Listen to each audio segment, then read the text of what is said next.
So I've got the plan with me before the official plan. One for the main property and then one for the self-contained unit, and that is why we have decided against it. Natasha in the comment section, thank you Natasha for your comment. The first option, which is that U-shape layout, so we've got units running against one wall and then the other side of the wall. What's good, Bhustlers? You're tuning in to yet another video in the life of a property entrepreneur. Before I continue, I just want to acknowledge the fact that we have made it to 3K subscribers. Thank you.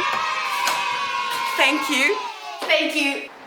Did I say thank you? The ones that have joined the Bhustlers gang, you're the MVP. A Bhustler is a person who strives to better themselves. We all share, or we have a lot in common in terms of our beliefs and values. We want to go hard, we want to learn, we want to develop, we want to grow as individuals, but also figure out and maneuver through life in a better way that allow us to be financially free, or at least work towards that financial freedom or financial independence, as I like to call it. And I'm hoping by the way of me showing you and documenting my journey, I'm able to kind of inspire you guys, motivate you guys to get up and go get it and be a Bhustler. I just want to thank you again for subscribing to my channel. Go ahead and click that notification bell so you never miss a video that I upload. But anyways, let's begin today's vlog. So if you guys remember this property, I did show it to you guys briefly and I gave you a full tour of before. We weren't actually supposed to start the refurb of this property so soon, but the guys have been really good and I gotta give it to them for even starting to do bits and bobs, which you'll notice anyways throughout this vlog. And the reason why I wanted to give you guys an update of this property is because Natasha in the comment section, thank you Natasha for your comment, she wanted an update on the basement, and I will go through what we're working on and share with you guys the ideas that I actually want your input in, if you don't mind. But anyways, let's get going.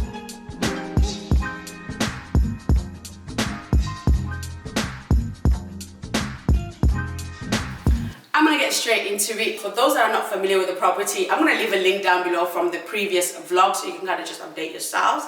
But as you guys can see, the first double bedroom upstairs is already looking like it's taking form. Walls have been stripped, including even the walls here. If you guys remember, I wanted to keep the wooden paneling on the walls. Coming upstairs, I feel like we should keep this wooden paneling as a feature rather than just remove it. What do you think?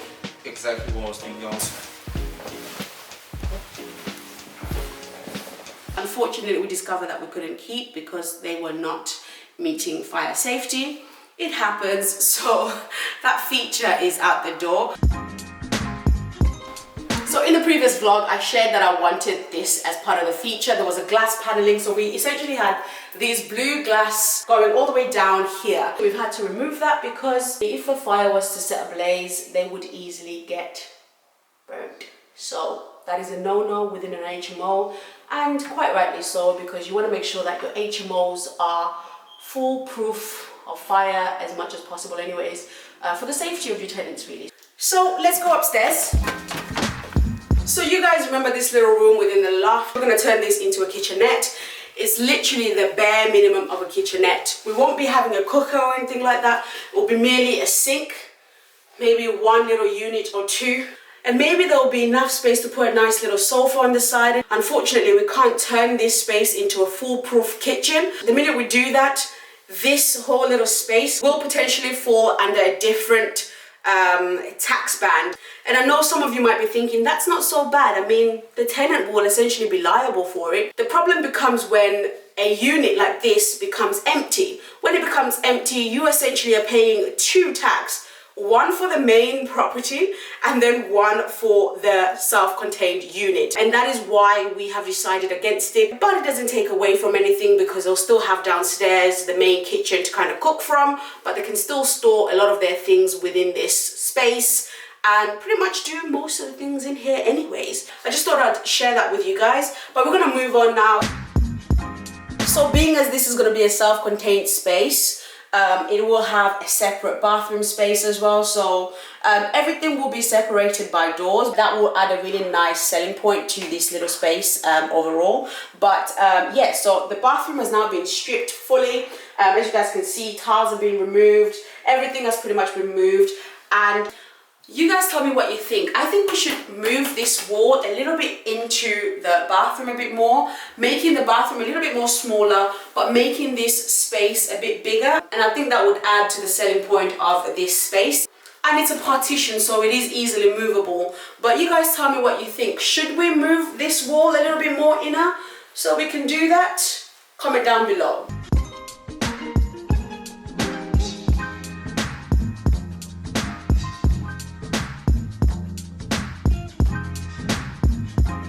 This is going to remain a bedroom, of course. The bed will either fit right here in the middle, or we might just have to push it against the wall back that way. But when we start getting furniture in here, things will become a little bit more clearer. But for the meantime, as you guys can see, door has been changed, lock has been put in, it has already been stripped of the wallpapers.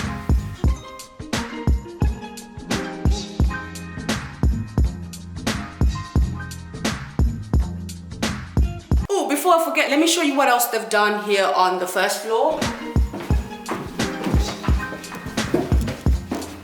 You guys remember this space? This is where the bathroom used to be. Doesn't look like a bathroom anymore. I mean, apart from the fact that you can see pipes on the floor. But anyways, the guys have already knocked through this wall, and the idea is that we eat into this bathroom so as to make this bedroom a little bit more spacious.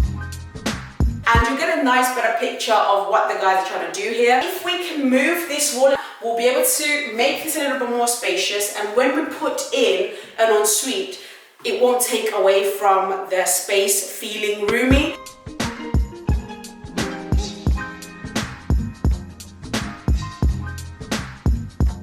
I need your help deciding what the kitchen layout should be. The kitchen is now going to be in this room, which was essentially the second reception room before we got to it.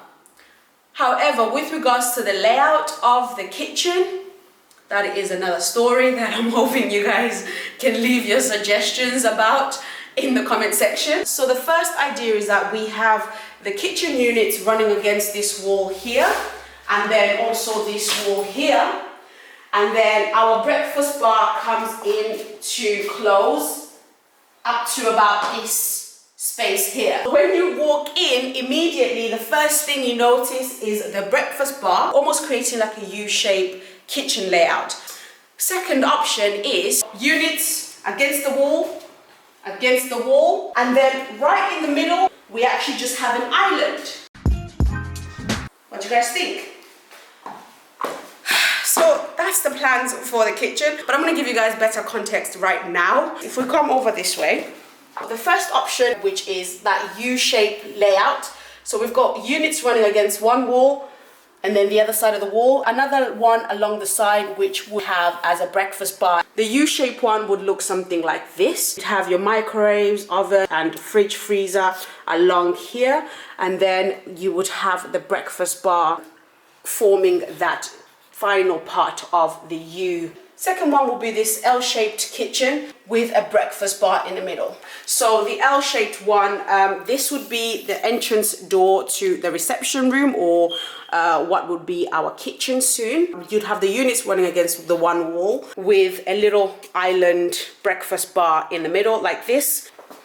So these are the ideas we're working with right now, or the plans that we think would be suitable for the space that we're working with.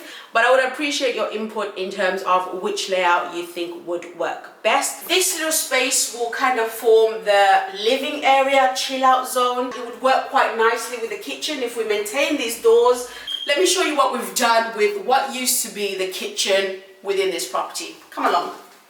It's a bit dark in here though. It is in fact now a single room, or at least we're working towards it being a single bedroom. We were hoping that we can fit in an ensuite in this room. It turns out that we can't, because if we do, it would eat into the size requirement of 6.5, and that's a no-no. So we're gonna have to scrap that. They're gonna have to share the communal bathroom with one other person within this property, which is not too bad. I always find with the tenants, they tend to not have a problem with 2-to-1 sharing. It's when you start to make it 3-to-1, 4-to-1 in some cases, that becomes a problem. No. So I wanted to give you guys an update on the basement, of course, as well. and specifically for Natasha, who asked for an update in the comment section. As with the basement, unfortunately, we won't be turning it into a bedroom simply because of the height of the ceiling. It's okay for me, but for a lot of people, this is not good enough. I always talk about my height, guys, because I'm really short. Decided to just keep it either as a storage, or the other idea that we're exploring is to turn this into a working area. So essentially put maybe workstations along the walls and turn this space into a place where tenants can come and do their work. And especially with regards to the fact that a lot of people are now working from home, we were thinking maybe it would be a really good idea to allocate a space where they can come and, you know, do the work from home comfortably in a space that encourages that and all that good stuff. Also, Natasha, to answer your question on damp within this room, it still smells like damp. That has not yet disappeared. But of course, our refurb guys haven't actually officially started work here, because you have to remember that we still have that 5-bed HMO, which is near enough complete.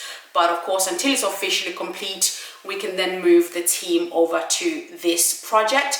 But it's good that they're trying their best to kind of do bits and bobs here when they can. That is the update on this property. What do you guys think? Leave your comments down below. Also, if you have any other ideas of what we could use this space for, please, I'm all ears. But anyways, we're gonna head back to the office now.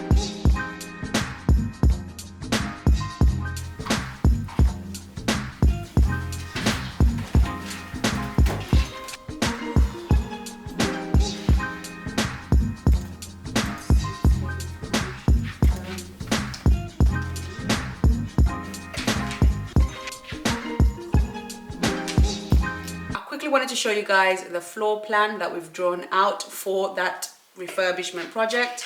So I've got the plan with me before the official plan. So as you guys can see here, this is the entrance into the property, and then you've got the main hallway.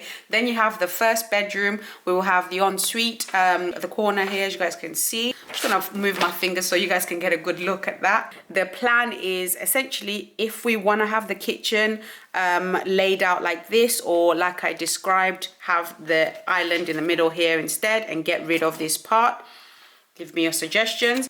Bedroom 2 will be located where the kitchen used to be, and then of course you've got the conservatory, which will turn into a little chill out zone.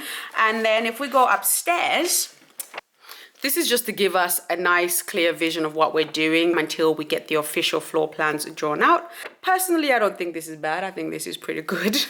The ensuite for the blue room, as you guys can see here, will be at this little corner here, right next to the main communal bathroom here. And then of course it leads upstairs into the loft. So I just kind of wanted to show you guys what we put together to kind of just give us a plan to work with. To those that are going to be working on HMOs or are wishing to work on HMOs in the future, drawing a floor plan first by yourself, if you can, is a good idea in terms of just being able to articulate to your refurb team what it is that you want done, and also just exploring ideas of what can and cannot be achieved in terms of space when you're working with a property. Obviously, these are not drawn to scale. It's more so for vision than anything else. So yeah, just kind of wanted to share that with you guys. I thank you guys for tuning into this vlog. I do hope you've liked it. If you have, please go ahead and give this video a thumbs up. If you have any questions or comments, do leave them down. And hit that subscribe button along with that notification bell. In the meantime, guys, you know the drill. Continue being hustlers.